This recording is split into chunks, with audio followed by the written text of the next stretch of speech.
जिंदगी में बहुत सारी बातों को हम तर्क, बुद्धिमत्ता और अपनी अक्ल से समझने की कोशिश करते हैं और अक्सर उसमें कामयाब भी रहते हैं। स्कूल और कॉलेज में पढ़ाई से संबंधित बातें जैसे कि विज्ञान, भौतिकी, रसायन, गणित इत्यादि जैसे जटिल विषयों को समझने में हमारा तर्क ही काम आता है। लेकिन जिंदगी के बहुत पहलू ऐसे होते हैं जहां तर्क भी अपने घुटने टेक देता है। और हम बात कर रहे हैं रॉबर्ट ग्रीन द्वारा लिखित किताब the laws of human nature के बारे में। और इस भाग में चर्चा होगी रैशनैलिटी यानी तर्क संगतता और अपनी भावनाओं के नियंत्रण पर। छोटी मोटी सफलता से हमें कई बार ऐसा लगने लगता है कि हम मुकद्दर के सिकंदर हैं और अपनी जिंदगी को हमने अच्छी तरह से सोच समझकर सुलझाया हुआ है। हम ये भी सोचते हैं कि सारे बड़े बड़े फैसले हमने दिमाग से लिए हैं, ना कि दिल से। लेकिन बहुत बार ऐसा होता है कि हकीकत और हमारी सोच में एक बड़ा फासला होता है। हमारे जाने बगैर ही हमारी भावनाओं, हमारे एहसासों का हम पर बहुत गहरा प्रभाव होता है।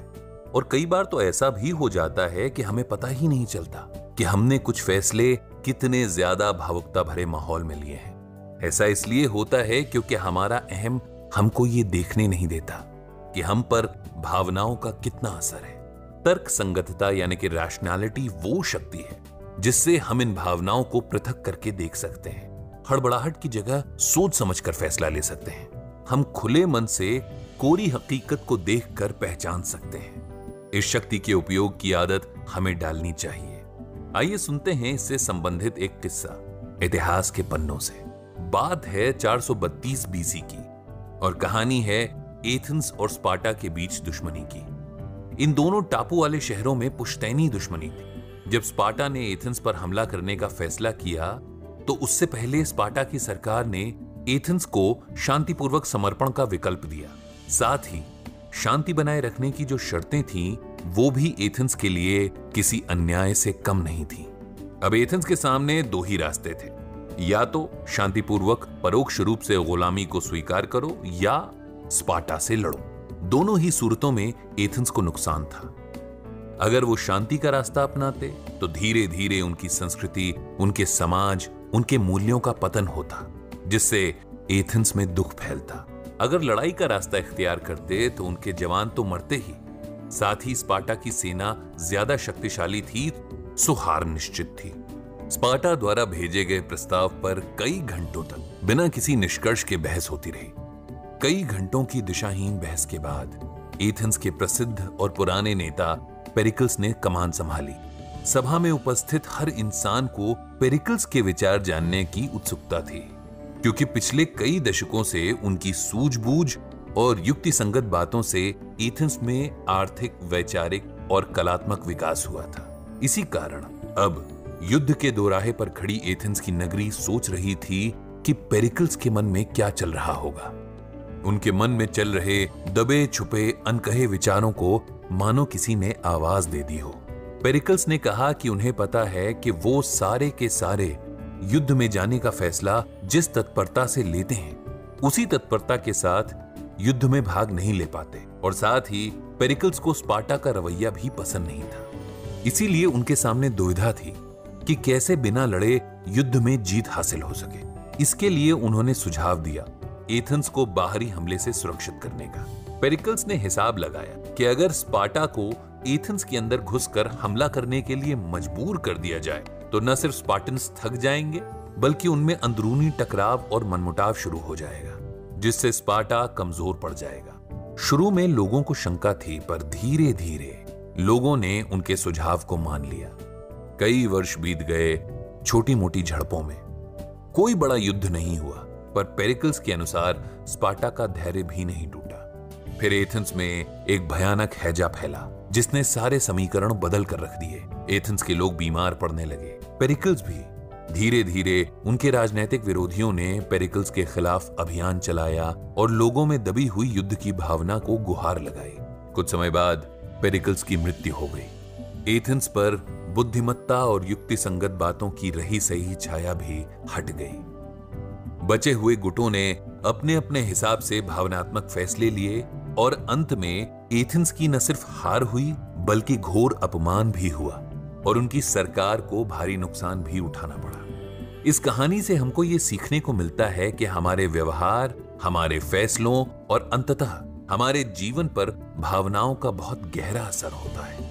हमें हमेशा ऐसा लगता है कि हमारे सारे फैसले तर्क के आधार पर लिए गए हैं, जबकि औरों के फैसले भावनात्मक तौर पर लिए गए हैं और इसीलिए हमारे फैसले सही हैं, औरों के नहीं। जबकि सच्चाई ये है कि हर एक इंसान के स्वभाव पर भावनाओं का बहुत ही गहरा, अप्रत्यक्ष और अचूक प्रभाव होता है। ये प्रकृति का नियम है।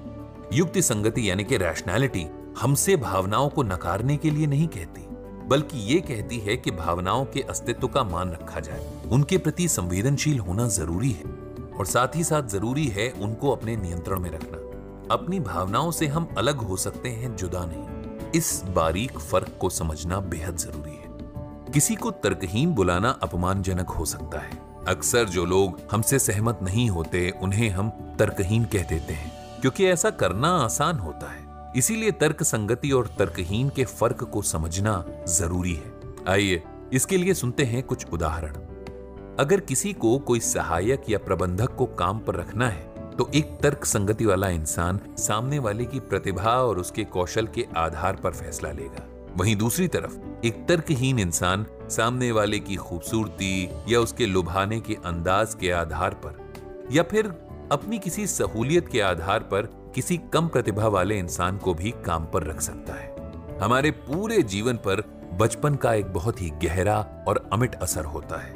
अबोध अवस्था में हमारे चित्त में और हमारे अचेतन मन में कई ऐसी बातें घर कर लेती हैं जो आजीवन हमारे साथ रहती हैं। हमारे अस्तित्व और व्यक्तित्व के आकार प्रकार भी इन्हीं बातों के प्रभाव से होते हैं। मनोवैज्ञानिकों का मानना है कि मानव जीवन काल के 7 वर्ष से 12 वर्ष की उम्र में हुए अनुभव और सीखे गए सबक सदा के लिए हमारे साथ रहते हैं। जैसे सोचिए कि किसी बच्चे की मां बहुत ही स्वार्थी और दूसरों पर हावी होने वाले व्यक्तित्व की हो और इसी कारण उस बच्चे ने बचपन में अनदेखेपन को महसूस किया हो, या उस बच्चे के साथ उसकी मां बहुत ही तटस्थ थी, तो ऐसा बच्चा बड़ा होकर रिश्ते निभाने में बेहद अपरिपक्व और असमर्थ रहेगा। उस बच्चे को हमेशा लगेगा कि उसकी जीवन साथी उसे कभी न कभी छोड़कर चली जाएगी, जैसे बचपन में उसकी मां चली जाया करती थी। अपनी साथी द्वारा छोटे से छोटे व्यवहार से उसके अंदर वो दबी भावनाएं जाग जाएंगी। अब ऐसे में अगर वो बच्चा बड़ा होकर एक युक्ति संगत इंसान होगा तो उसे अपने आप पर भावनाओं के इस प्रभाव का ज्ञान हो जाएगा और वो उन पर नियंत्रण पा अपने जीवन को सुधार सकता है।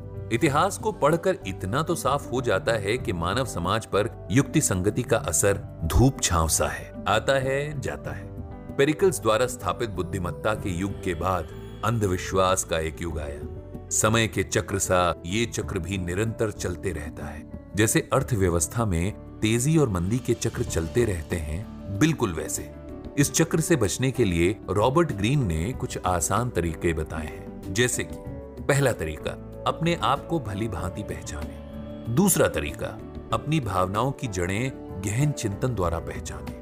तीसरा तरीका, हड़बड़ी में कोई भी प्रतिक्रिया देने से कतराएं। चौथा तरीका, लोगों की हकीकत को स्वीकार करें। पांचवा तरीका, सूझबूझ और भावनाओं से संतुलन बनाए रखें। और छठा और आखिरी तरीका, तर्क संगति को दिल से अपनाएं। पेरिकल्स, चक्रवर्ती सम्राट अशोक, एब्राहम लिंकन, इस तरह की शख्सियतों ने इन सिद्धांतों के दम पर ही इतिहास रचा है। तो दोस्तों, इस भाग में यहीं तक। उम्मीद है आपको मजा आया होगा। अगले भाग में हम बात करेंगे संवेदनशीलता और स्वप्रेम पर। नीचे दिए गए कमेंट बॉक्स में हमें बताएं खुद की भावनाओं से जूझने की अपनी अनुभूति के बारे में।